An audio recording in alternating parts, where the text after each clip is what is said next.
أعوذ بالله من الشيطان اللعين الرجيم بسم الله الرحمن الرحيم به نستعين وصلى الله على سيدنا محمد وآل بيته الطاهرين اللهم صل على محمد وآل محمد وعجل فرجهم.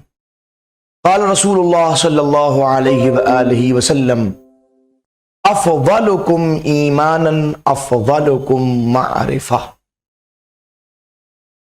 اس کائنات میں ہم سب زندگی بسر کرتے ہیں اور ہمارا زندگی بسر کرنا کہیں افضلیت کے ساتھ ہوتا ہے، کہیں مفضولیت کے ساتھ ہوتا ہے۔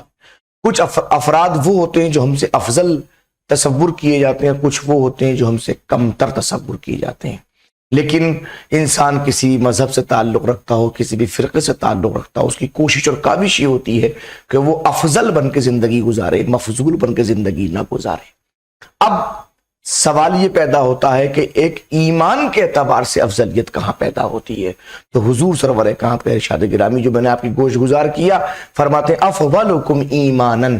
اگر آپ یہ تلاش کرنا چاہتے ہیں کہ آپ کے اندر ایمان کے اعتبار سے سب سے افضل کون ہے، ایمان سب میں ہے، آپ میں بھی ایمان ہے، ہم میں بھی ایمان ہے، اور مختلف کلمہ گویوں میں ایمان پایا جاتا ہے، اور ایمان ہر اس فرد میں ہے کہ جو حب علی ابن ابی طالب علیہ السلام رکھتا ہے۔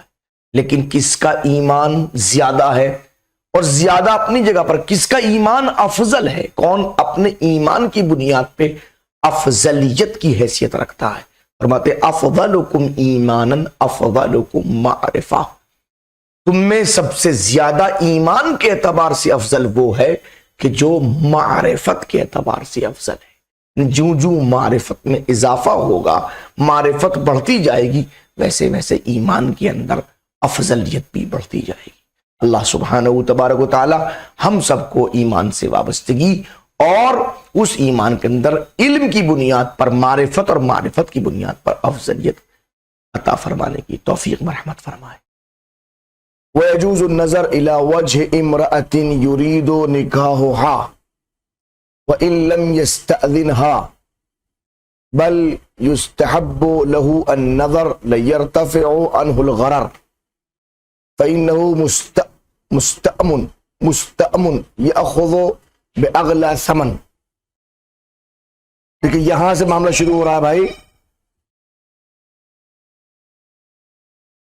احکام نظر کا۔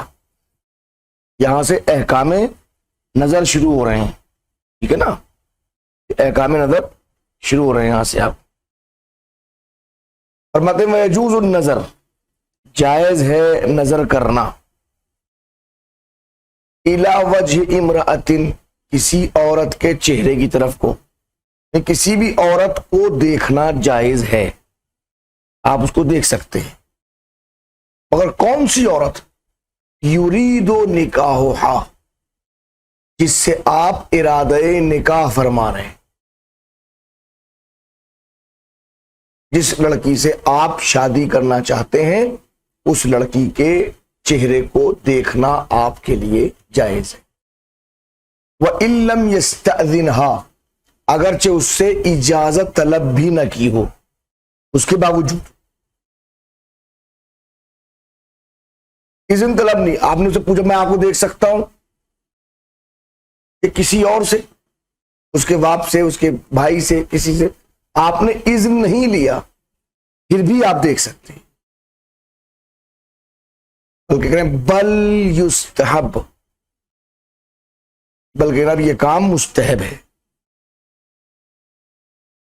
بل یستحب لہو النظر، اس کے لیے مستحب ہے کہ وہ نظر کرے، وہ دیکھے۔ کیوں؟ لیرتفع عنہ الغرر، تاکہ غرر مرتفع ہو جائے، دھوکے کا امکان ہی ختم ہو جائے۔ یہ بھی تو ہو سکتا ہے کبھی کبھی دیکھا آپ نے کہ مطلب بات کسی اور کی، شادی کسی اور سے کر دی ہے، تو امکان تو پایا جاتا ہے نا، غرر کے ارتفاع کے لیے مستحب ہے کہ وہ دیکھے۔ فَإِنَّهُ مُسْتَامٌ، اس لیے مستام میں سام یزمو، ایک ایسی چیز جس کو انسان خریدنا چاہتا ہے۔ فَإِنَّهُ مُسْتَامٌ يَأْخُذُ بِأَغْلَى ثَمَنٍ، جس کو وہ قیمتی غالی ترین ثمن میں، بہت زیادہ قیمت میں اس کو خرید رہا ہے۔ چونکہ مستعام ہے، صیغہ اسم مفعول باب افتعال سے، مختار کے وزن کے اوپر، ٹھیک ہے نا؟ تو یہاں تو چونکہ وہ خریدنے والا ہے لہذا چونکہ وہ خرید رہا ہے اور اعلیٰ ثمن دے کے خرید رہا ہے، اچھی قیمت دے کے، پہلے خریدے میں دیکھنا اس کے لیے ضروری ہے۔ کما ورد فی الخبر، جیسے کہ بات خبر میں وارد بھی ہوئی ہے، یہ خبر میں آیا بھی ہے، کتاب الوسائل کے اندر یہ روایت موجود ہے محمد بن مسلم سے کہ وہ کہتے ہیں کہ میں نے امام محمد باقر علیہ السلام سوال کیا کہ ایسے مرد سے متعلق کہ جو کسی عورت کو دیکھ شادی کرنا چاہتا ہے کیا اس کو نظر کر سکتا ہے؟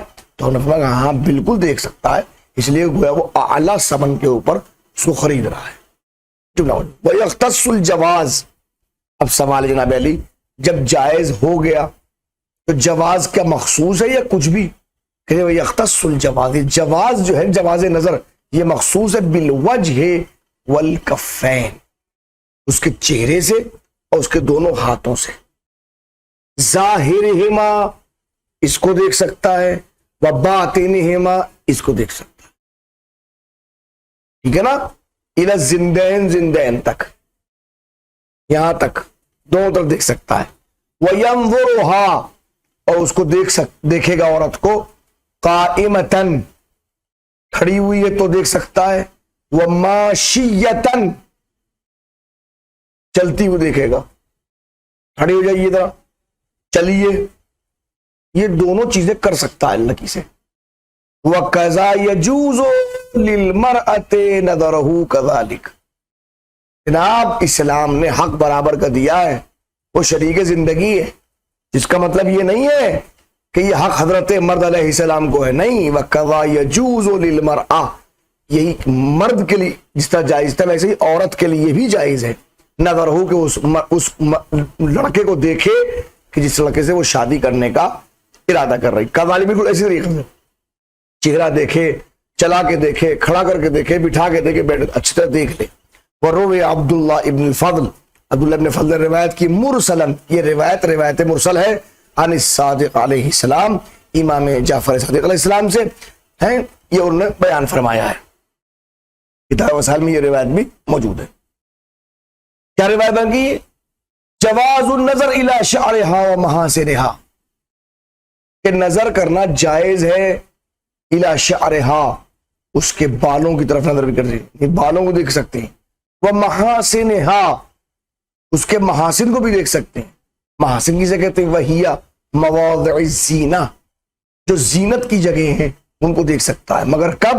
الشرط اذا لم یکن متلذذا، جب نظر تلذذ کے لیے نہ ہو، لذت کے لیے نہ ہو، وہ دیکھ رہا ہے تو دیکھ کے دیکھ رہا ہے جس سے شادی کی لڑک ٹھیک ہے کہ نہیں ہے، مقصد لذت حاصل کرنا نہ ہو، اگر ایسا نہیں ہے، لذت کا مقصد نہیں ہے، تو اس کے بالوں کو بھی دیکھ سکتا ہے، اس کے محاسن کو بھی دیکھ سکتا ہے، لیکن فرما رہے وہی مردودہ، یہ روایت مردودہ ہے، اس کو رد کیا ہے، علماء نے قبول ہی نہیں کیا، کیوں؟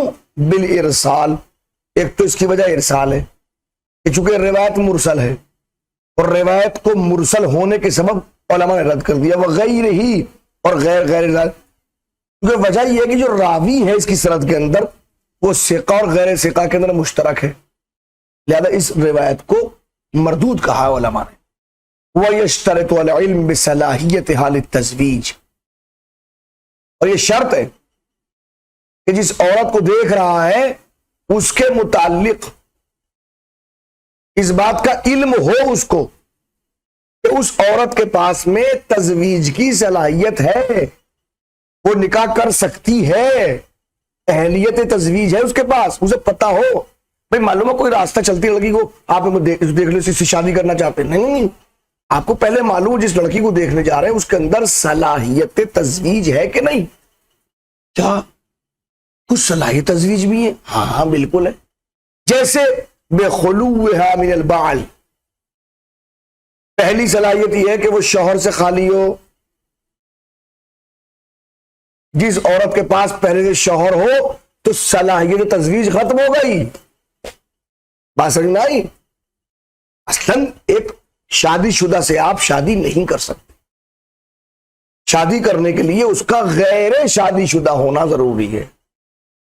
والعدہ، ممکن شادی ہوئی ہو، طلاق ہو گئی ہے، معلوم کر لیجیے اس کو دیکھنے جا رہے ہیں وہ عدت میں تو نہیں ہے، لیکن جب تک عدت ہوگی وہ اس کی بیوی ہے، وہ کسی دن بھی آ کے چلو گھر چلو. ایک بات، پہلی منزل شوہر سے خالی ہو، دوسری منزل عدت سے خالی ہو. وہ تحریم، تیسری بات یہ بھی ہے کہ وہ حرمت سے بھی خالی ہو. کہیں ایسا تو نہیں کہ آپ کی محرمات میں سے، عموماً محرمات کی بنیاد پر لوگ سمجھتے ہیں بہنیں ہیں، پھوپھی ہیں، خالہ ہیں، یہی حرام ہے. محرمات کا جب باب کھلے گا تو بہت ساری چیزیں سامنے آئیں گی. محرمات کون کون سی ہیں؟ ٹھیک ہے. وہ تجویز و اجابتہا، تجویز و اجابتہا، اور یہ بھی سامنے ہونا چاہیے کہ وہ جواب دے سکے. آپ نے کہا ہم شادی کرنا چاہتے ہیں، نے کہا ہاں جی تشریف لائیے، ہمارے گھر آنے کی ضرورت نہیں ہے. اب دیکھنا جائز نہیں ہے. تجویز و اجابتہا، اس کا جواب جو ہے وہ جواز کی منزلوں پہ ہو. ٹھیک ہے نا، وہ کہہ چکا ہو اس بات کو. وہ مباشرت المرید بنفسہ، دیکھنا اس کے لیے جائز ہے کہ جو خود ارادہ کر رہا اپنے آپ کو شادی کرنے کا. آپ چھوٹے بھائی کی شادی کرنا چاہ رہے ہیں، لڑکی دیکھنے آپ جا رہے ہیں، کیا مطلب؟ آپ کون دیکھنے والے جناب؟ خواتین کو خواتین دیکھیں، لڑکی کو لڑکی دیکھ لے، گھر کی عورتیں دیکھ لے. لیکن مرد چلا جا رہا ہے تو نہیں، مباشرت المرید بنفسہ، بے نفس ہی جو ارادہ کر رہا وہ خود جائے دیکھنے کے لیے، اس کے لیے جائز ہے. کسی دوسرے مرد کے لیے جائز. فلا یجوز الاجتناب فیہ، اس میں استنابت جائز نہیں ہے. بھائی میری شادی ہے، آپ جا کے دیکھائیے، میں آپ کو نائب بنا رہا ہوں اپنا کہ آپ جا کے دیکھ لیجیے. وَإِن كَانَ أَعْمَىٰ، اگرچہ جس کو نائب بنا وہ اندھا ہی کیوں نہ ہو. بات واضح ہوئی؟ باقی اور بعد میں صلی اللہ علی محمد وآل بیتہ الطاہرین.